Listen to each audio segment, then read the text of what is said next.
promoting the free exchange of ideas, questioning the status quo, and having some fun along the way. This is the Are We Idiots Show. Now here are your hosts, Mark Weaver and Rich Kroll.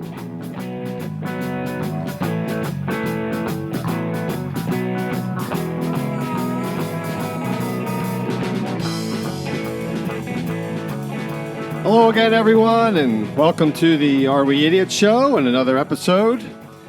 We are the aforementioned hosts, Mark Weaver and Rich Kroll. Kroller, how are you today? You know, Weave, great, but it is hard to do this show at 4 a.m. after watching Olympic curling all night. You tend to be addicted to that. It's very addicting and soothing. So we have a great show planned, but before we get into this week's show, let's briefly recap last week's episode. We did it on free speech was the main topic. We also had some fun segments. The Steve Kerr won our Idiot of the Week award, and we had a Kroller Wiki segment, which we got a lot of good feedback on that. So we're going to have to do the Kroller Wiki again. But just some comments back from listeners. Hilarious, fantastic, thought-provoking. And one listener said, "Are you going to resolve these topics?" So that's one thing I don't think we can guarantee. Never. We'll never resolve anything. The whole point is we're tackling difficult issues, and there's lots of good feedback on both sides. So I don't think we'll be able to resolve them for you, listeners. But thought-provoking, hilarious, fantastic, entertaining. I think possibly making things worse by bringing up additional thoughts, and if this is thought-provoking and leaving it untied, driving people crazy. We're adding to the chaos. Okay, so just a reminder for listeners, if you could please follow us on Twitter at Are We Idiots, and go to our website. There's a Contact Us section there. Please email us.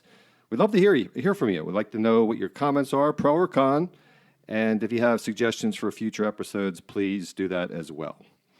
So, this week's show, we're going to do our weekly Idiot of the Week award, and Kroller's going to have those nominees here for you in a second. I'm going to be the judge this week. Then we're going to talk about guns in America, and boy, it's been a rough week with another school shooting. We're going to talk about guns in America. We probably won't be able to solve that issue, but we'll throw around some issues that maybe you haven't thought about. And then we'll conclude the show with the debut of When We Were Idiots. So it's not just about questioning people out in the world that have idiotic statements and positions. We could probably do an entire show on when you and I were idiots. So we're going to give a little glimpse into our past when we were idiots. So let's start out with the Idiot of the Week award, and Kroller, let's see who your two nominees are. Yeah, so my nominees this week, two interesting people of very different backgrounds. So first is Vanderpump Rules' Layla Kent. She apparently is a former sweet, innocent model type from Utah, and Utah, I guess, implies innocent and she's sweet. A Mormon model? Maybe a Mormon model. Is there such a thing? Is there? I don't know. It's kind of a contradiction. But apparently this, nice gal has taken on a gangsta rapper hood persona with a recent thug life tattoo on her ankle because she says the late Tupac Shakur, who was murdered 20 years ago when she was 7, has taken over her body and is driving her to act, talk, and become a thug. Well, hopefully she doesn't get shot like Tupac did. That's easy for you to say. So she's my first nominee. Apparently she's a star on Vanderpump Rules reality show. Has she been thinking about this for a while, or this came upon her, this vision? That's another question for another show. Okay. Now, my second nominee is the infamous Mark Cuban, billionaire success story, owner of many businesses, including the Dallas Mavericks. Now, this year, the Dallas Mavericks are really struggling, and he was irate about a lot of the losses, but he's recently changed his tune and told his team and publicly acknowledged that it would be best to lose the rest of the season. The result of this, coming from an owner, is a $600,000 fine from the NBA, and there are discussions that the NBA might force him to sell the Mavericks as this also coincides with a sexual harassment scandal with former team president Terdema Ussery, if I'm pronouncing that correctly. So there's my two nominees. Vanderpump Rules' Layla Kent taken over by Tupac, or Mark Cuban publicly telling his team that they should tank the rest of the season. So I don't know how I can approach this because Layla could qualify for mentally ill or some form of mental illness because that sounds really far out on the spectrum. On the basketball side, I like Mark Cuban, so I don't know that I could nominate him for Idiot of the Week. He has been an idiot in the past, but I think he's just publicly stating what everyone knows is truth. I mean, the Philadelphia 76ers, close to our home base, they essentially tanked for 4 straight years. They didn't publicly acknowledge it, though. Well, it's semantics. I mean, part of what this show's about is talking about stuff that other people don't want to say publicly. Hey, they're tanking. Yeah, we know how it works. Philadelphia made a brilliant move by doing it for 4 straight years, and now they're great with great young talent. But he could lose his billion-dollar franchise. I think that qualifies him as an idiot. How do you force a private entrepreneur and owner to sell? I don't know how that works. I don't either. That's why this is your choice today, not mine. Boy, you give me the hard ones. All right, so since we did a basketball person last week as the Idiot of the Week, I'm going to go with Layla, Tupac, Tattoo, Taking Over Body, Alien Snatchers, whatever it is. Layla's going to get the Idiot of the Week award. Good choice there. So, Layla, you get a $1 check coming to your favorite charity. So, congratulations. You're the second Idiot of the Week. All right, so moving on to a much more delicate subject, guns in America. And as we taped this, I guess about 5 days ago, there was another school shooting down in Florida. Unfortunately, 17 people got killed. It's an awful thing, and I can't even imagine the pain. Actually, let me go this way, Rich, because in about 2 minutes, I'm going to probably be perceived as the Tin Man and uncaring, insensitive, and maybe listeners won't really like me very much. But anyhow, I'll say it. And let me preface this by saying I love kids. As I can't even imagine the pain that these people are going through. But I really don't see this as that big an issue. And I know I'm going to get crucified for saying this, and here's why. One is statistically, this is not a relevant thing. I'm going to sound really cold and callous, and we'll go into some of the details about that. And 2, the unfortunate reality is in a free and open society that we have, we can't fully protect our kids, ourselves, what have you, from people intent on doing evil. And, that's where I'd like to start the show today, because you won't hear that on mainstream media. You won't hear politicians saying that. But the reality is, in our free and open society, if you're evil or disturbed and you want to kill people, a lot of people, you can do it. I mean, am I a horrible person for bringing that up? I'll never label you as horrible, but clueless, and literally, I'm wondering if you woke up on the wrong side of the bed. And we don't discuss what we're going to say, by the way, listeners, before that. We don't prep. I now nominate you for Idiot of the Week, and here's why. Okay, if you're going by pure statistics, deaths caused by mass shootings and school deaths from mass shootings are a low percentage compared to overall homicides and suicides, etc. However, the loss of even one life should gain attention from whoever, including potentially Congress and the local police and state and local legislation, etc. Here's some statistics I'll come back at you with.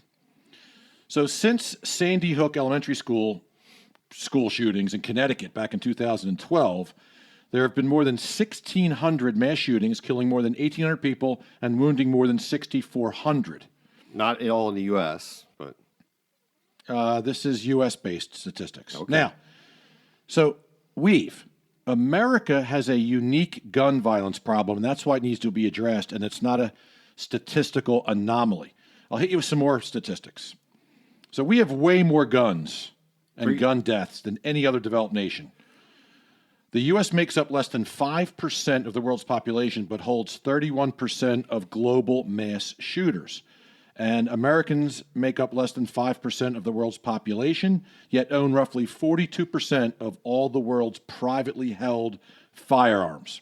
Problem, statistical problem, I say yes. I say no, because if there was 1,000 people killed in the last 30, 40 years in shootings, I don't know what the exact number is, but 1,000 people killed, I'm not talking about casualties, right? That pales in comparison. 1,800 people in 6 years. Okay, well, that's not in the U.S. That's worldwide. So, but anyhow, let's not argue over the statistics. I think the point is that, yes, we have a lot more guns. We have over 300 million guns. The toothpaste is out of the tube. And overwhelmingly, those guns are handguns. And handguns kill the overwhelming majority of the people. So for what I'll call mass shootings, where 4 or more people are killed, it's extremely rare. It's akin to terrorism, a terrorist attack, a plane crash.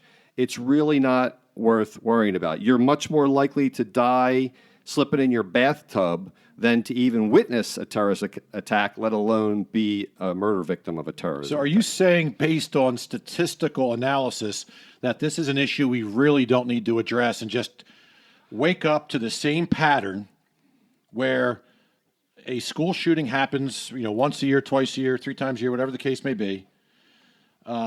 Okay, people debate it for a while, and then after a couple of weeks, they move on and forget about it, and then there's yet another one, and eventually, it could be in our children's school. I think that's the biggest issue, where we say we feel people's pain, we acknowledge their pain, but I see some of these parents on television and at some of these debates that they recently had, and it has completely changed, ruined their lives, and they never thought about this just even a week or 2 ago before it happened. So I don't want that to become you or I or anybody we know or anybody we don't know. And chances are it won't, right? So, and let me just preface this again.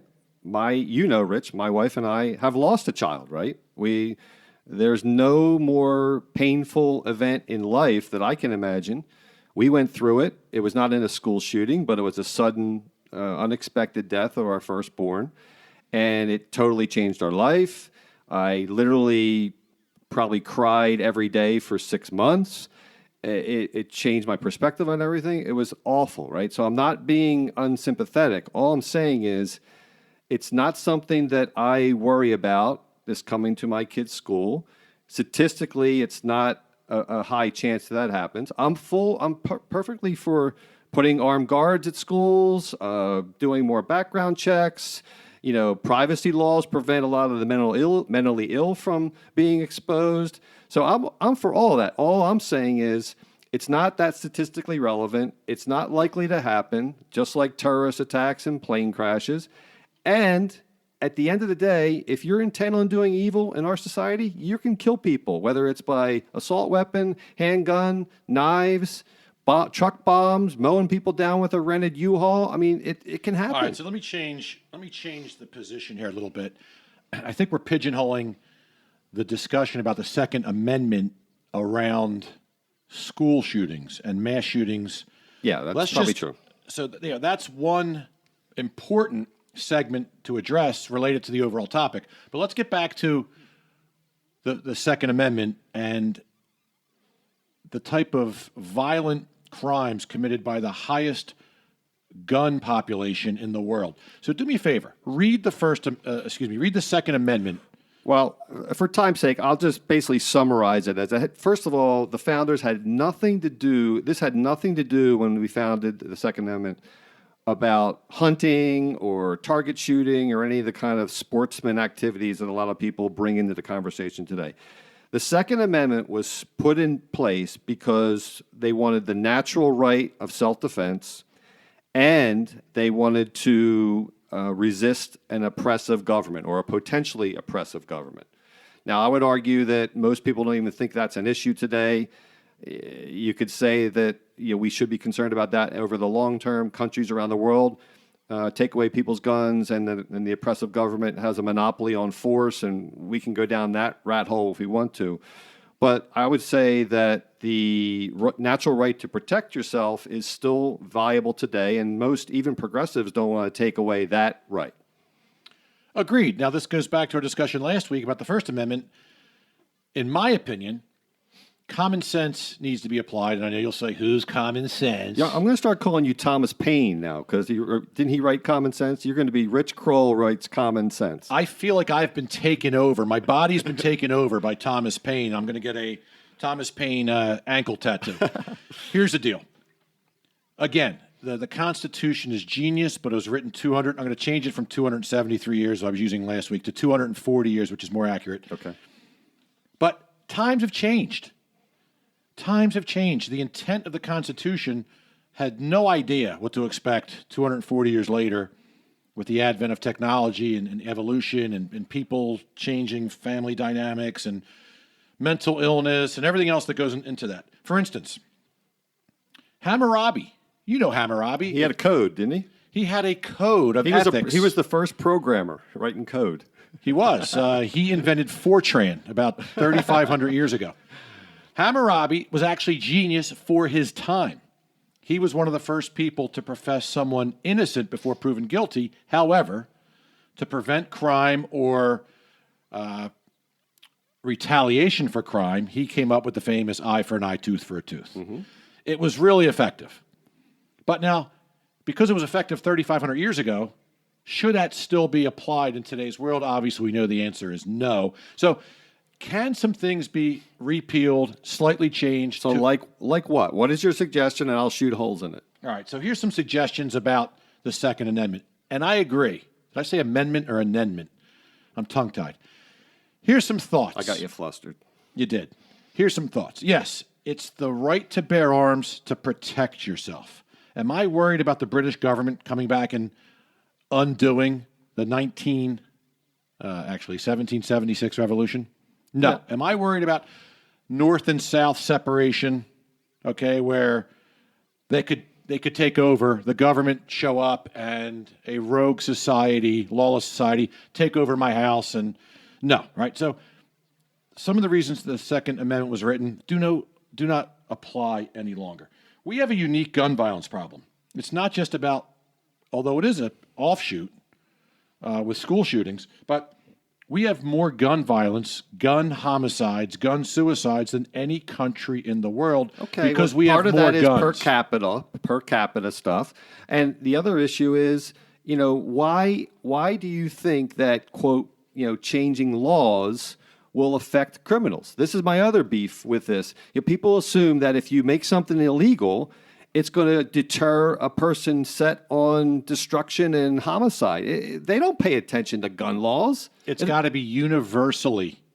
It can't. So to your point, give me your solution. Here's my solution. So each state has different laws. Right. So, for instance, Chicago apparently has very strict gun control laws. However, and the worst murder rate. But guess what?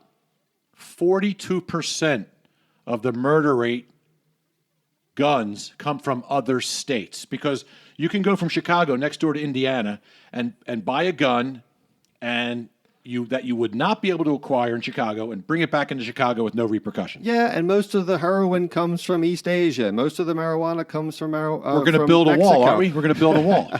Coming from the point is, if you want to figure it out and get a gun, you can get a gun. If you want to get heroin, it's illegal. You can get it. But you make it. Listen. You're simplifying things again because you're a literalist. New York City. 70% of the crimes in New York City come from guns acquired in the South. That's because you can't buy them there. So if we people are creative, they'll figure it out. You just said it. You can't buy them there. So guess what? Apply the same laws universally and consistently across all localities and all states to make it more difficult. So let's look at what some other countries have done. Because gun control, I believe, needs to be done. You're going to bring up Australia, aren't you? Australia, I'm going to bring it up. Okay. But let's simplify it before I get into statistics with Australia, because I'm sure you'll have some counter statistics. I do. So why do we need AR-15s or AK-47s or automatic military-grade weapons that you can also purchase at the early age of 18? I don't need to shoot 100 deer in a minute if I'm going hunting.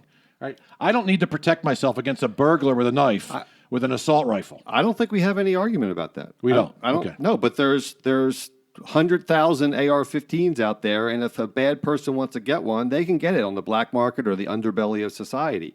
And AR-15s are not the biggest problem. Handguns kill 95% of all people. So, we're talking about the wrong thing in my mind. As emotional as much as the media wants to, make a story of school shootings, and it's an awful thing, as I've already discussed, it's not that the biggest deal. It's a plane crash. It's a terrorist incident. That's why it's in our front of our mind today. That's such a blanket generality. Why can't every little bit would help, right? If we could just eliminate 20% of the problem, wouldn't that be helpful?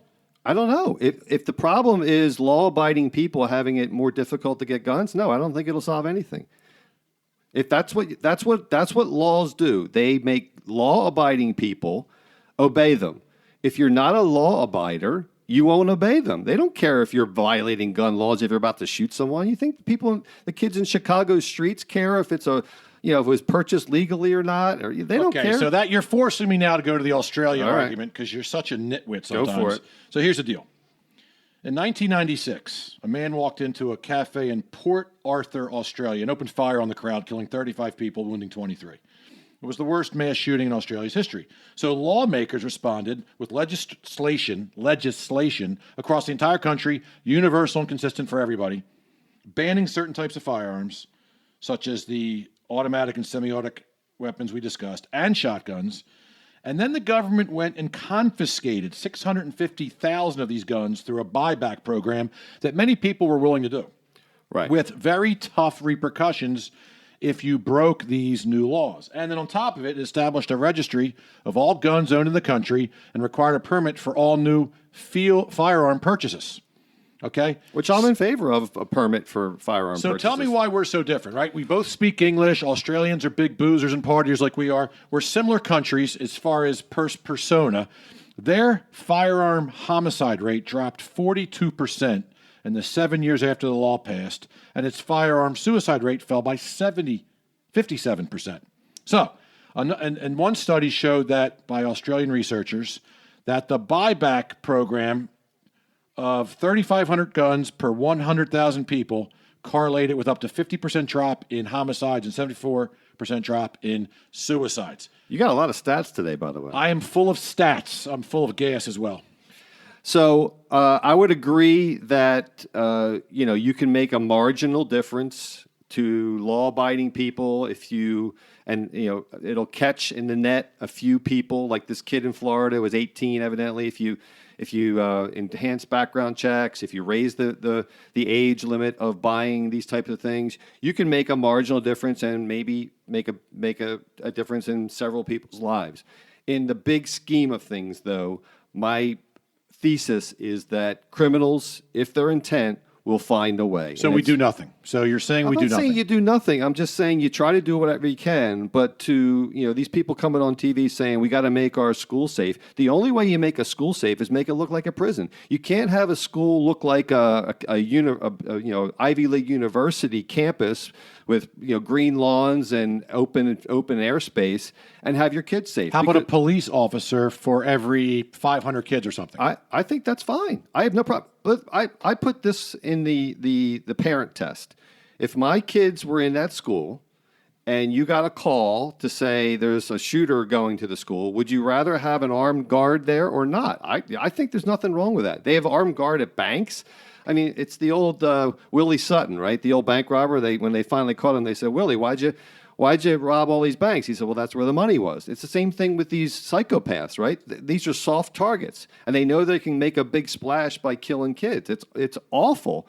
But, if you want the kids to be fully protected, you have to put them in a prison-like structure. Well, I definitely don't agree with arming the teachers like Trump and some of those folks are saying, because do you really want Miss Little Ellie Mae, 70-year-old grandmother, great teacher, carrying a weapon, to protect her class. So, however, do we agree that there's a gun problem? I believe there's a free and open. There's a balance of a free and open society that is unpleasant. You don't think the U.S. has a gun problem compared to the rest of the world? Well, even if we agree that there's too many guns out there, they're out. There's 300 million of them. They're out. They're accessible Confiscate them like Australia. That's not going to happen. Why you know not? that. It's not going to happen. Listen, you're taking oh shucks, this is too hard to figure out. I say there's 5, 6, 7 variables. None of them by themselves solves the problem. But if you can just take a little bit and enforce 5 or 6 key variables and reduce the problem 20, 30, 40%, that's going to save lives. Maybe, maybe not. If Oh, if my the God. psychopaths have a will, there will be a way. So, all right. So we're going to move on, and that was a good debate, Kroller. I don't Yeah, know. it was. I don't know if we solved anything. We never solve anything because you are who you are, I'm a heartless tin man, apparently. evidently. All right. So the last segment is going to be when we were idiots, and doesn't look like we'll have time in today's show for Rich to share his story. So we're definitely I'm gonna put you on notice. We're definitely gonna have you share because I know you've been an idiot many, many times in your life. So I'll share my quick story, and Kroller, this one actually involves you. So I thought it'd be a good place. And So how am I going to give my personal idiot story, yet I'm still tied to all your idiot stories? no, this is just the first one. Doesn't Believe me, seem I have fair. plenty of ones where I'm an idiot on my own. Doesn't seem fair. Ask my wife; she'll tell many of stories. But anyhow, so this one goes back probably close to 40 years. You and I were together. It was late at night. It should be Wait, noted that doesn't sound good right off the bat. You and I were together late at night. it's not good, but we are decidedly heterosexual. Let's just acknowledge that. So I like fast cars. Rich knows this. I had a number of fast cars in my day and still do. And I had a 67 SS Camaro with 327, 4-barrel, Hurst shifter, traction bars. It was a fast car with very poor brakes. And of course, no airbags back then. Of course. And we were going to get something to eat, and it was a long stretch of highway, and I started going pretty fast. I do remember this. And Rich was with me in the passenger seat, and we came upon about 200 yards, I'd say, from a light, and we were going fast, and the light goes yellow. It's at that point where there's no possible way I could have stopped, and I just kind of glanced at Rich, and he said, "Hit it." And so we just kind of continued on through the light. Now, unfortunately, there was a car waiting at the light to go cross. And thank the Lord that that person was aware of the situation and looked and saw us coming and didn't go, because we went through that light. It was red as red. And, we could have been dead, both of us. Probably in that car, we would have been dead. So for you kids out there, don't drive like an idiot like I was. So let me ask you a question. So when you looked over at me for affirmation or denial and I said, hit it, are you saying that I'm the reason you actually hit the gas pedal and went through the light? No, not at all. That was just my way of trying to, deflect some blame. But no, Well, I was. And let me exonerate myself in this idiot story because, Yeah, first of all, your car, although extremely fast and fun, was like a Coca-Cola can on wheels. I mean, sometimes when flies hit the side of it, they would make dents in the car. So, and I knew you had bad brakes. And in a split second, I figured it would be better just to get through that light than probably cause an accident, screeching on the brakes and dying that way. I do not hold you guilty at all. It was all my doing. I look back, and I actually thought about this situation about 100 times in the last 30 years.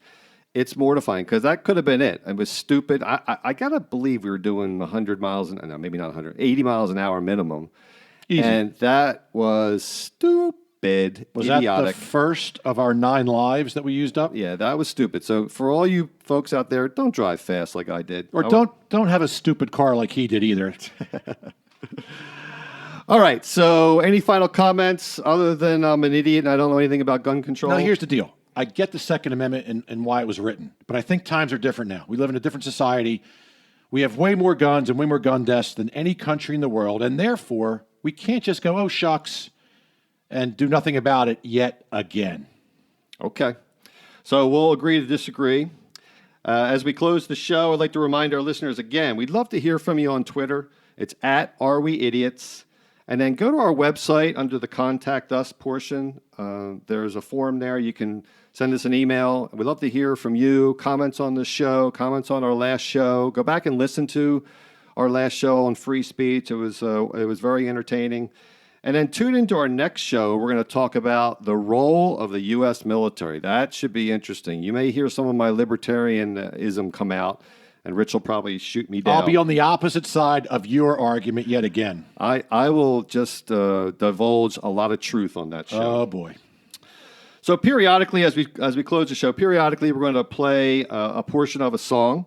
And today, after a tough week with a school shooting, we wanted to play a song about love. We like love, Rich, right? We love love. So enjoy some of True Love Won't Say Goodbye by the Eric Weaver Experience. And remember, if you see or hear something that sounds idiotic, then we're just the guys to help you sort it out. See you all next week. Take care. Thank you for listening to the Are We Idiots Show. Please subscribe on iTunes, Google Play, or Stitcher so you can enjoy all episodes. Times have changed and life's rearranged, and true love won't say goodbye. True love won't say goodbye. True love